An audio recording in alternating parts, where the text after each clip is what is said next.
Grattan, MD, is a specialist in family medicine and a clinical physician at the UCLA Center for Human Nutrition, studying obesity as a risk factor. He has written numerous articles on nutrition and obesity and has appeared on television speaking about anti-aging medicine, sports nutrition, and other medical topics. Dr. Grattan is the Vice President of Medical Affairs and Education at Herbalife International. His focus is ensuring that distributors around the world have a thorough understanding of all the products sold by Herbalife, their ingredients, and benefits. The digestive or gastrointestinal systems may present certain conditions as a result of not having a healthy diet or adequate amounts of fiber in our diet. Here's what we can do to improve our digestive health. Although we hear about the importance of digestive health every day, very few people actually have a good understanding of the digestive system, how it works, and some conditions which can arise as a result of having poor digestive health. Let's start with a brief look at how our digestive system works. The mouth receives food into our body and reduces it in size by chewing and mixing with saliva secreted by the salivary glands. The tongue then pushes the food back down the alimentary canal, and the food flows down the esophagus to the stomach. Once the food reaches the stomach, digestion begins. The stomach is primarily responsible for digestion of proteins and ionization of minerals, and secretes various acids, hormones, and enzymes which break down the food into a solid mass, which is more easily digested.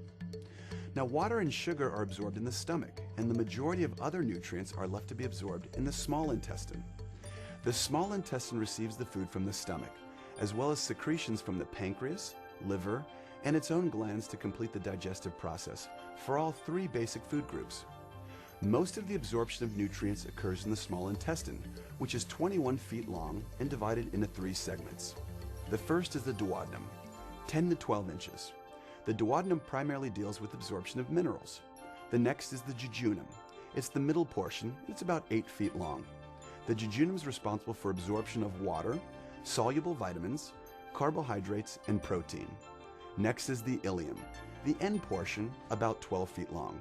The ileum absorbs fat-soluble vitamins, fat, cholesterol, and bile salts.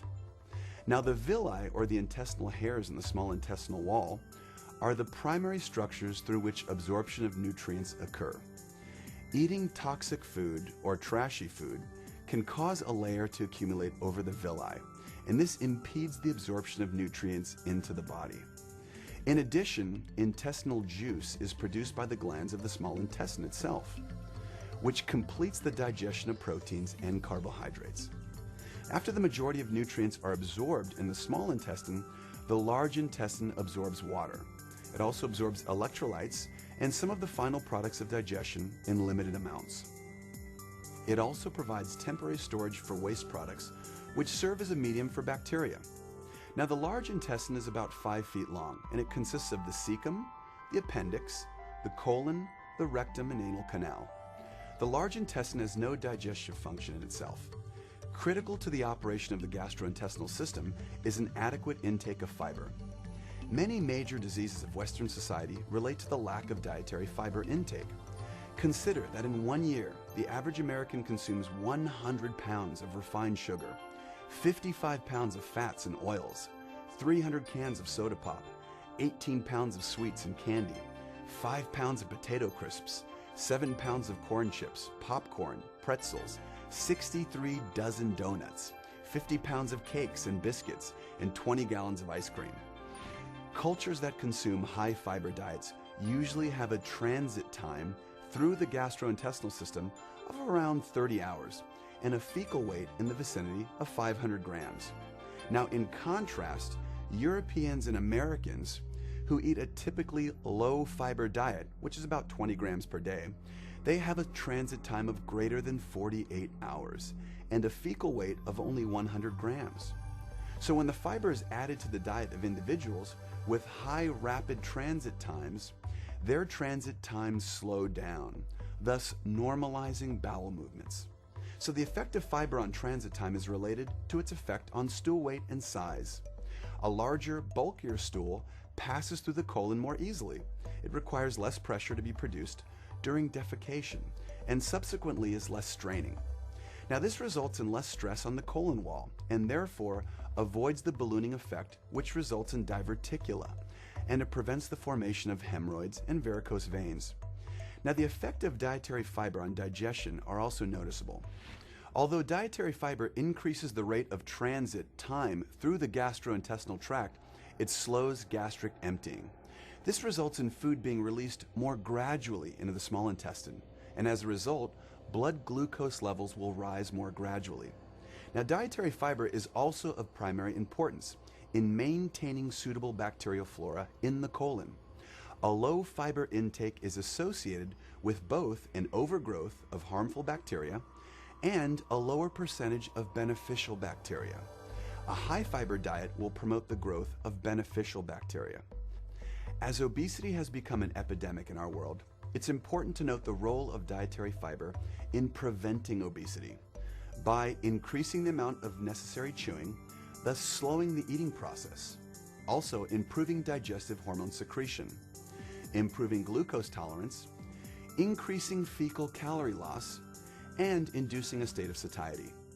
Herbalife's fiber products are an excellent supplement to your diet and will help your body realize the health benefits of having a high fiber diet, including helping you to control your weight. So now that we have a basic understanding of our gastrointestinal system and the importance of fiber in our diet, I'd like to now cover some of the conditions which can occur when we don't have an adequate intake of fiber in our diet. The main conditions are irritable bowel syndrome, or IBS, collapsed colon, megacolon, inflammatory bowel disease, which includes colitis and Crohn's disease, diverticulosis, and constipation. Irritable bowel syndrome, or IBS, is the most common gastrointestinal disorder reported to general practitioners. 30 to 50% of all referrals to gastroenterologists suffer from the condition. Estimates are that approximately 15% of the population have suffered from IBS, and that there are twice as many women sufferers as men. IBS is a condition which is a result of food accumulating in the intestine because it's not being digested properly or there's not proper bowel movement function. As a result, the food remains in the colon and rots.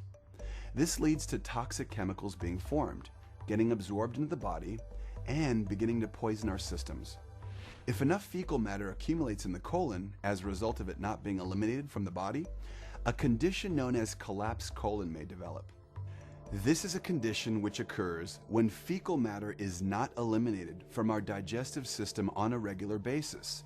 Its weight increases until eventually the increased weight causes the intestine to collapse.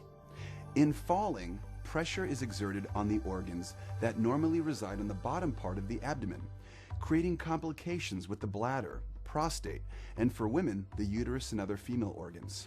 The ensuing consequences are severe. In women, a collapsed colon can lead to the formation of cysts, infertility, and several other serious conditions. In men, problems can arise with the prostate, a decrease in fertility, and a decrease in sexual desire. IBS can also give rise to a condition known as megacolon, as more and more materials accumulate in the colon as a result of IBS. Given that the colon has the ability to expand up to 5 times its regular size, the size of the colon can increase dramatically. Now, you've seen pictures of people with very big stomachs and, in comparison, very thin legs. Well, this is possibly the condition they're suffering from. In addition, the toxic substances which accumulate in our colon can contribute to becoming obese by depleting the body of energy. Now, toxins build up in the colon can slow down our body's metabolism, and at the same time they slow down our cellular metabolism, overcharging the organs and the glands.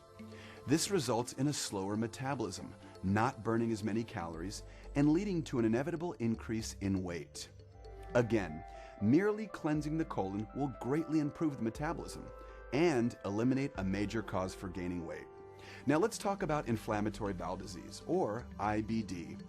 The term inflammatory bowel disease refers to a large group of disorders that affect the gastrointestinal system, and as the name implies, causes inflammation in the digestive system.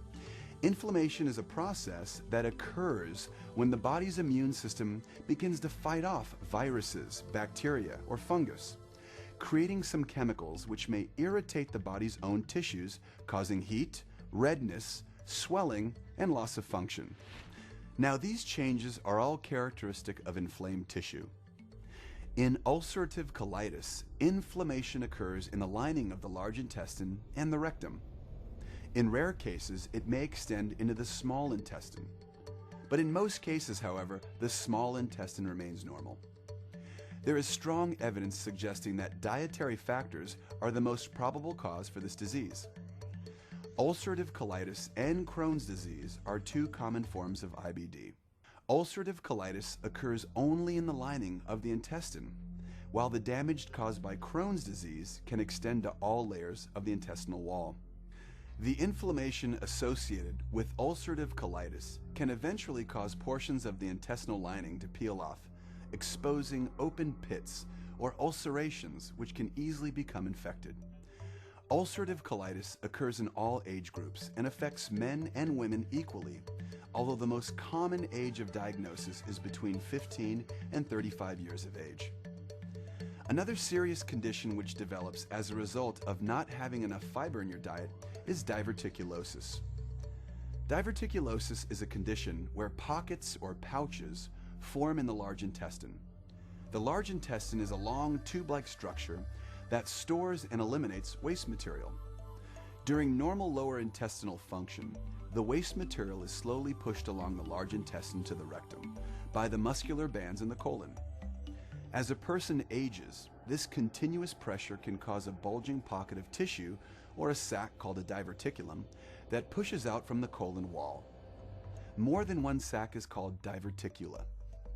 The condition of having diverticula in the large intestine is called diverticulosis. When a diverticulum ruptures or becomes infected, this condition is called diverticulitis. Diverticulitis develops when a mass of hardened waste matter forms in the pouch and reduces the blood supply to the thin walls of the pouch, making them susceptible to infection by the bacteria of the colon. It's estimated that 30% of all people over the age of 45 have diverticulosis. At the age of 60, 50% of all people will develop this condition. And by the age of 85, 65% of all people will have diverticulosis. Researchers believe that diverticulosis may be age-related, but most importantly, it's caused by a lack of fiber in the diet. A diet low in fiber can lead to small, hard stools that are difficult to pass and require more pressure to push them through the large intestine. Over time, these vigorous contractions in the large intestine push the inner intestinal lining outward, causing diverticula. Now, the last condition we'll discuss is constipation. Constipation is an acute or chronic condition in which bowel movements occur less often than usual, or consist of hard, dry stools that are painful or difficult to pass. However, constipation is a relative term, with normal patterns of bowel movements varying widely from person to person. Now, the colon absorbs water while forming waste products from digested food. Muscle contractions in the colon are called peristalsis. This process of peristalsis pushes the stool toward the rectum. By the time the stool reaches the rectum, it's solid because most of the water has been absorbed. However, hard, dry stools and constipation occur when too much water is absorbed by the colon from the stool, which can result from the muscles of the colon contracting too slowly. Constipation is also referred to as irregularity of bowels or lack of regular bowel movements. Constipation usually results from not getting enough exercise, not drinking enough fluids, especially water, or delays in going to the bathroom when there's an urge, or from a diet that does not include an adequate amount of fiber-rich foods such as beans, bran cereals, fruits, raw vegetables, rice, and whole grain breads. Eating too many dairy products such as milk, cheese, yogurt, and ice cream may also result in harder stools. A person with normal bowel movements should have between 2 or 3 bowel movements per day when eating 2 or 3 meals per day. These bowel movements should be effortless, odorless, with a set shape, and should leave you with a sense of satisfaction and cleanliness when you finish. For illustrative purposes, let's take a look at a normal colon. Note the ascending colon, transverse colon, descending colon, sigmoid colon, and the rectum. As you can see, toxic waste accumulates, causing poisons to be absorbed inside the body.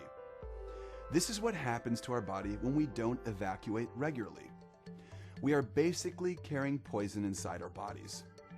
The immediate effect is that not only are we carrying these toxins inside our bodies, but we're also physically carrying around more weight, leading to obesity. The symptoms of constipation include general discomfort, and if they persist, can result in medical consequences.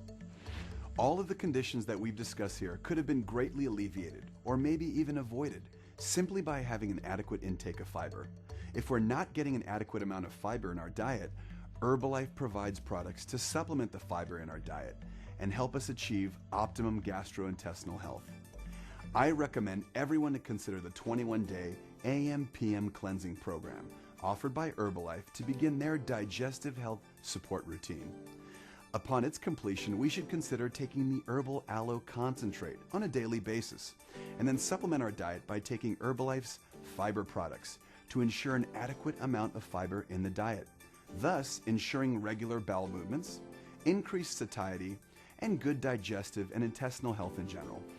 Of course, these products should be taken in conjunction with a healthy diet, composed of unrefined foods and vegetables, and limiting highly refined or processed foods.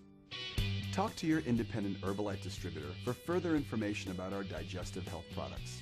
We wish you all the best of health.